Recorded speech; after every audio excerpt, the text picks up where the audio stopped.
Salut à tous, c'est Oslo, on se retrouve pour une nouvelle vidéo. Dans les deux dernières vidéos, on a vu deux méthodes différentes de prise de notes que j'adore et que j'utilise pratiquement tout le temps. La première chose qu'il faut savoir, en plus du fait que j'ai changé de vêtements, c'est que j'aurais pu m'arrêter sur les sketch notes et la méthode Cornell, vu que c'est les deux méthodes que je trouve le plus efficaces. Mais vu que chacun fonctionne différemment et que je suis un professionnel des révisions, il était de mon devoir de pro chevalier de vous faire découvrir d'autres méthodes. Et aujourd'hui, on s'attelle au mind mapping. Wahoo!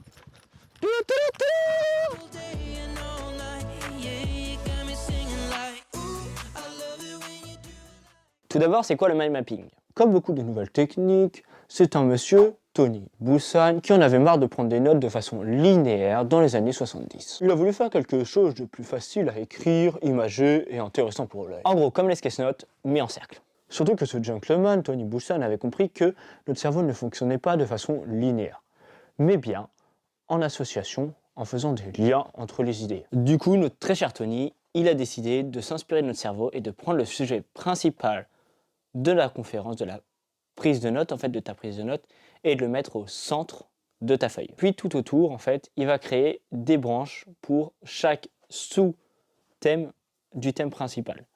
L'idée ici, c'est en fait de faire des liens entre chaque notion, d'accord, entre ta notion principale et toutes celles qui sont autour, et de créer un réseau interconnecté, comme le ferait notre cerveau, avec les synapses entre chaque neurone. Chaque branche va s'occuper d'un détail de notre sujet.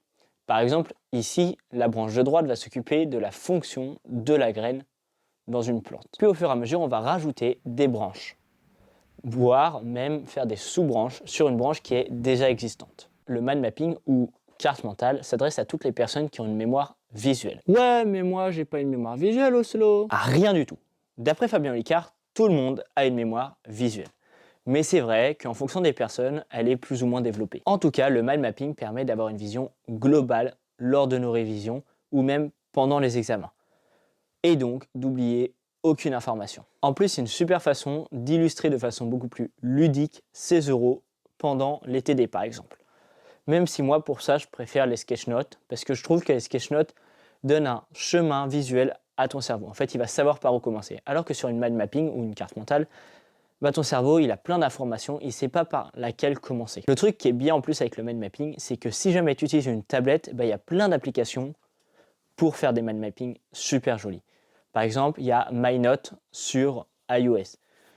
Pour Android, désolé, j'ai pas trouvé d'application, vu que c'est un truc en plus que j'utilise pas, que j'ai pas spécialement de tablette, c'est un peu compliqué. En tout cas, ce qui est bien avec une application, c'est que tu n'as pas de problème d'espace. Contrairement à une feuille où là, tu es bloqué par l'espace de ta feuille, A4, sur tablette, ta page, en fait, elle va être infinie. Donc, tu pourras faire une sketch note aussi grande que tu le veux. Et pas être obligé d'écrire en tout petit parce que tu as peur de ne pas avoir assez de place sur ta feuille pour noter tout ton cours.